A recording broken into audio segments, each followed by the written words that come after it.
What is the vision of Rwanda in 10 years from now for you? In 10 years, what we have done already is to create a good business environment. We want to develop and encourage and support entrepreneurship of our people so that people can set up businesses, they can do business, they can. And this mainly should also benefit from partnerships because other people have got input to bring in too, because they can bring in capital, they bring in technology, they bring in know-how. So we have created conditions for that. So in 10 years, we are looking at Rwanda where in different sectors, as I started with agriculture, can our people feed themselves and even export some of the things they produce?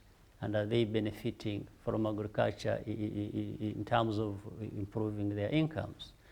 But we are, as I told you, there is a limit to that. We look at other industries. So we want to see an economy that continues to grow. We already have an economy that has been growing for the last 10 years, actually, an average between 7 and 8%. This is a very healthy thing, and we have always been careful to make sure that this growth is actually closely linked with the improvements on the ground, therefore development of the country. This is, so in 10 years, we want to see a stable economy, we want to see different sectors growing and feeding that economy, not only within Rwanda, but linked to the rest of the region we live in. We still live under this impression in Europe of this terrible genocide that took place almost 20 years ago. What do you do to secure foreign investors to come back and to convince them that it's a secure and new country? Well, first of all, we have created an environment of security for people. First, people must feel so, they must and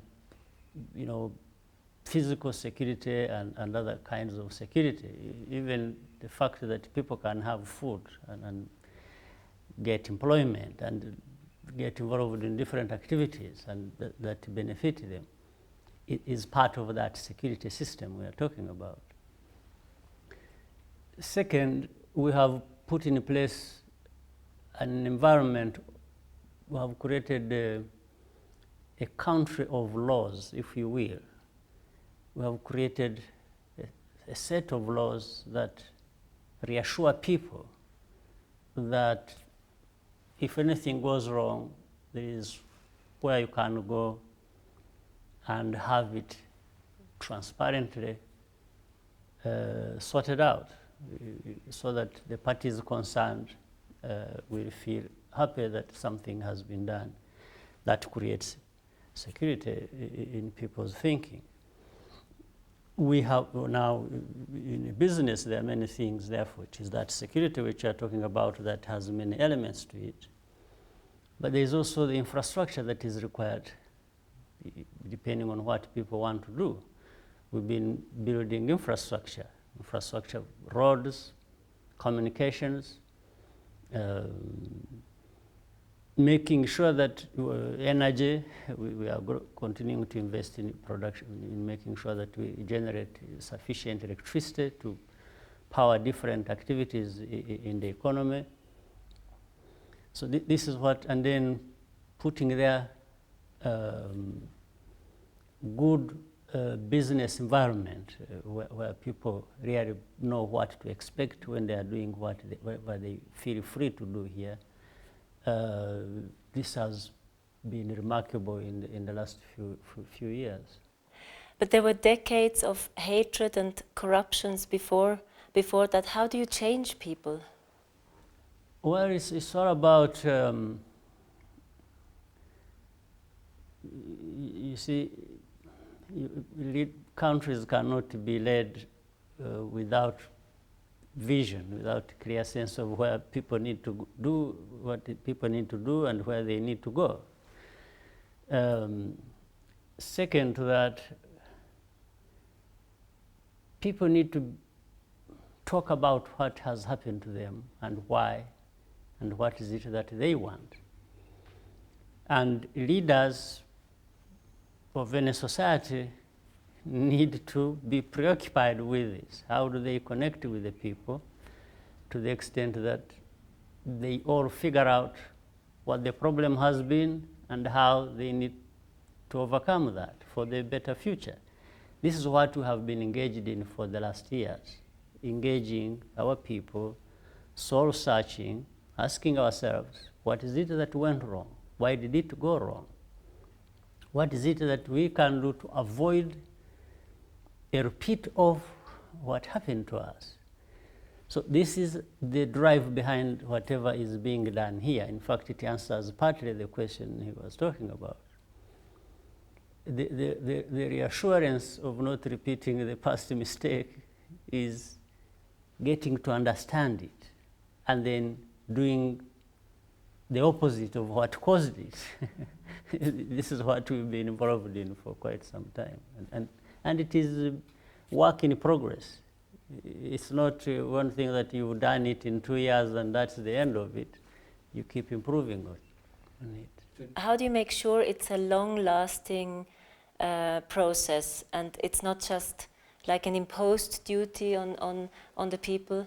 There are a number of things we have to do to make sure that we reverse what was happening that caused the genocide to happen in the first place. Genocide has many causes, particularly in Rwanda. Some are internal factors, others are external factors. For external factors, there is not much we can do, but you can do a lot on the internal factors because that's where we have the competencies and the authority to be able to do that. And again, I have just talked about how we've gone out there and engaged the people themselves and talk about it as our problem. And somebody has got to do it. We have to go to create a system and institutions that encourage that to happen. People to talk to each other, to say, what is it? Why did the genocide take place here in Rwanda and not in another place? There must be something, then this is what we talk about. And then we say, look, what is it that is lacking? You cannot have a genocide like this in a society where people of the same background or belong to the same country kill each other. It means something has gone wrong. One, there has lacked leadership.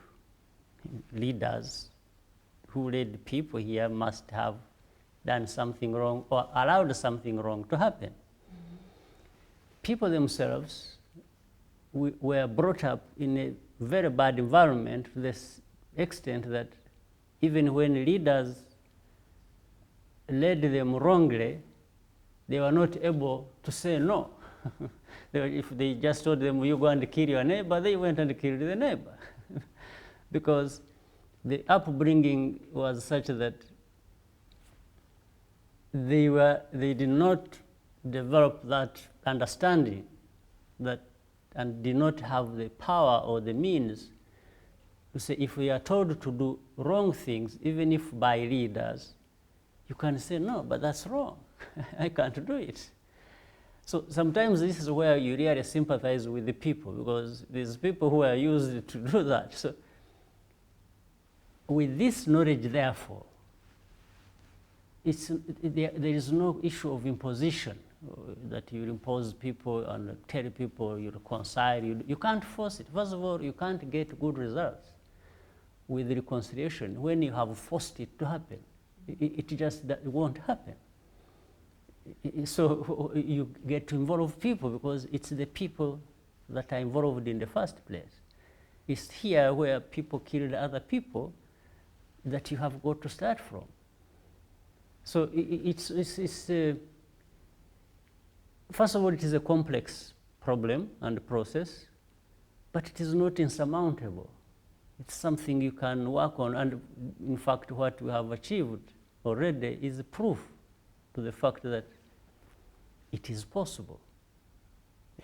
But you yourself had to leave Rwanda and grew up with hatred and war around you. What made you, or what gave you the strength to fulfill this vision and to believe in Rwanda? Well, it's that problem. It's that problem that educated me, that told me what was the problem that we need to resolve, we need to address. Here in Rwanda, we have a saying that the darkness of the night, right, is well understood and known by those who traveled in the night. When you're out there moving in the jungle in the middle of the night, you understand the night, the darkness of the night better than somebody who is sitting in his house or sleeping in his house, isn't it? Yes, he's there, he gets feel of it. He knows what's wrong in it, what's bad in it, because he's there. So that's how some of us, many Rwandans, have been in that darkness of the night. But and this you can feel on the street. People trust you, people admire you, and also for foreign investors, you are the guarantee for this stability and for this positive development. And how do you make sure that it stays like this when you're not in power anymore? It's basically two things which we are already doing, and then again, which you are referring to in a sense. One is this constant education of our people, so that they are not just observers of what is happening, they are participants. You see, even in the security you are talking about, or we are talking about, we are telling them, participate in ensuring that there is security in your village. You are a participant. Something doesn't go wrong and you have to wait for somebody to come from Kigali to come and say, no, you arrest this thief, or you, this killer, somebody who killed somebody, you have to wait for somebody. No, the people in the area need to do it, isn't it? So education and action. The second is therefore to build institutions that serve people in this way, that people participate through and to do and raise issues as they want. That is very important. So my job, my role here has been to make sure that that is what happens, to encourage that to happen, to encourage participation of the citizens in what affects them, to create institutions that work with and for the citizens, or they work through them. For example, we have Rwanda Development Board, which has been put there as an institution to bridge any gap between the government and the private sector, and is there to make sure that laws, institutions, different things that investors are interested in, we know and have studied that they are interested in, are put in place. You know, and you can walk to RDB and say, I want to start a business, to create a business.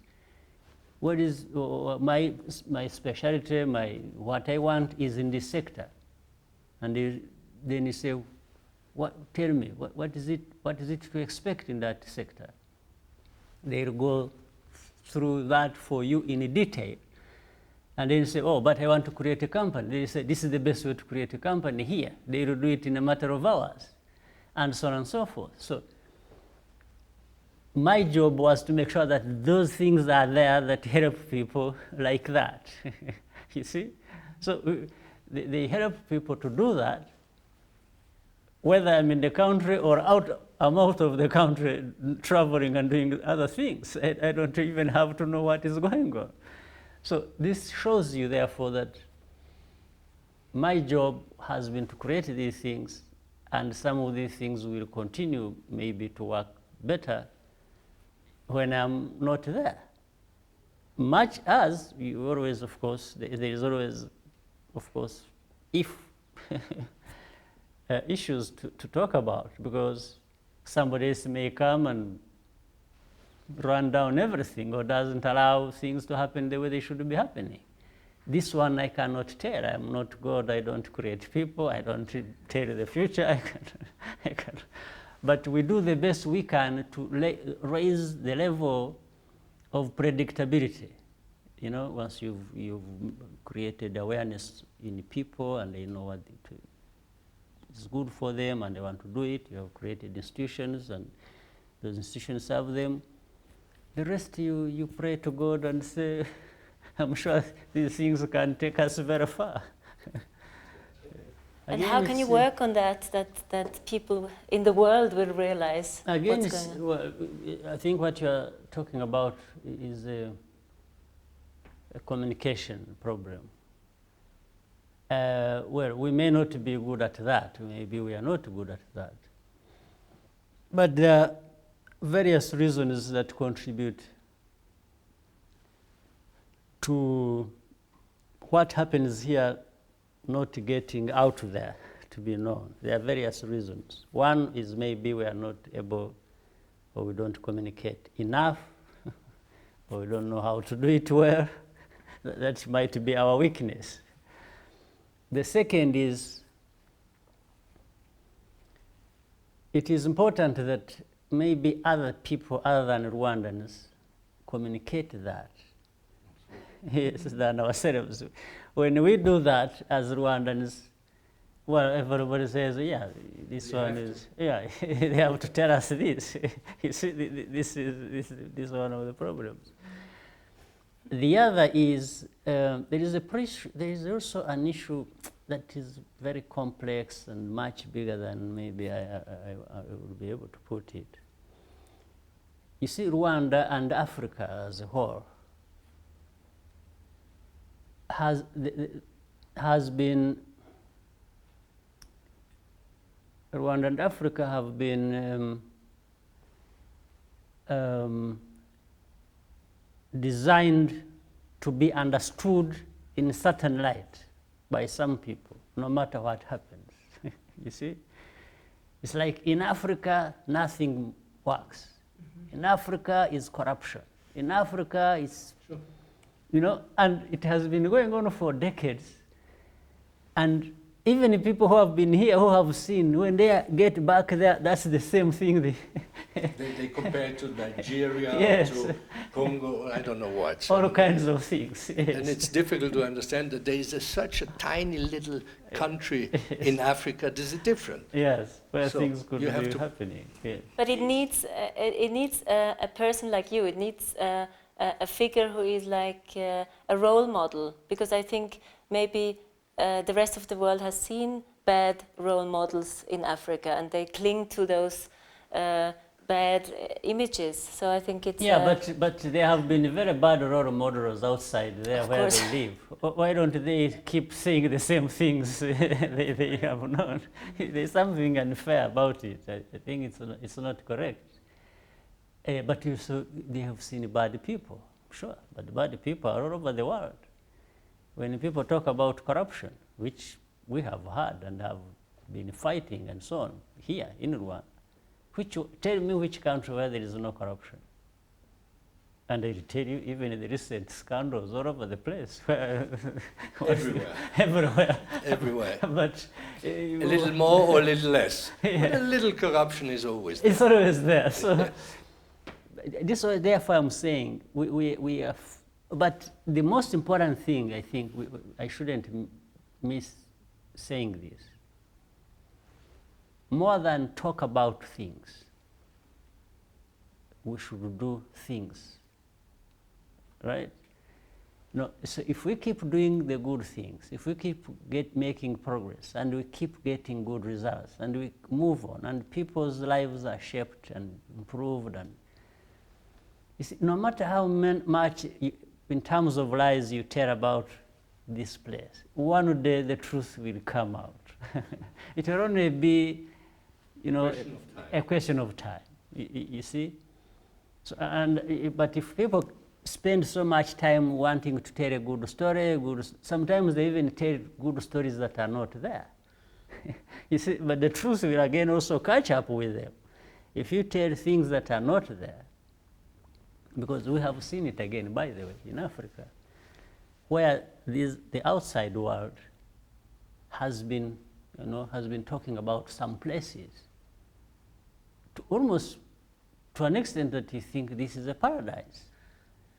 And then after a very short time, everything blows in their face. And actually, when people go to dig deeply, they find that even some of the things they were talking about were not there, actually. It was just trying, the PR thing, trying to create just a story and hope that it will happen when it is not happening. We have it in Africa. Just some not so far away from my country. Yes, from Central Africa to Republic to Mali you can go to different places. Yeah. Outside there they create impressions, this place. There are others, I'm sure, which will surprise them shorter than that. But so there is something else operating that is not real. You see, when you have come to this place yourself, you've seen, you've heard, maybe you get more convinced than if somebody told you a story back in Switzerland. If somebody came to you in your office and started telling you a good story about Rwanda, you have to see yourself. You have to see. Absolutely. If we talk about Switzerland, we have a tradition of several hundred years of democracy and electing different politicians, and there is this kind of grown and very traditional foundation. And I think you as a president, you have to do much more education work than... We have to, you see, but again, good examples. If you look at Europe, when they go to Switzerland or Germany or France, and look a little bit in history, background, where they have come from, what has happened, and how long it took, you see? And sometimes we relate as if people don't even want us to give time to sort out a few things. It's like they want Africa or Rwanda to be where they are immediately. You see, they have they don't say, well, but it took us, like you have said, 100 years maybe, actually to be where we tested things, they failed, they worked, they didn't work, they continued, and we had so many people had conflict, the conflicts of Europe, how many people died, bad leaders came and left, good ones kept coming and doing different things. And so it's a process, it's a natural process, you can't avoid. But of course you are right in a sense.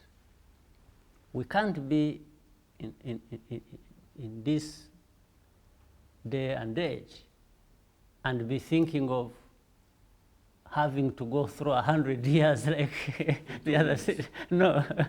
And at the same time, so we have to really speed up also. We want to be where we can be as fast as we can. We're not going to say, oh, don't tell me to move fast because, Europe, it took you 100 years, so allow me 100 years. That one we can also argue like that. You see? So thank you very much, Mr. President, for this interview, and we wish you very good luck on this way, and we will try our best to communicate to our people how it looks like here. Well, thank you. Thank you. And just what you see is what it is here. And yes. We keep trying our best. We are moving forward. And of course, actually, the more we get people to work with us, coming to work and invest in Rwanda, the faster we move forward. Make good experiences. Yes, absolutely, absolutely, yeah.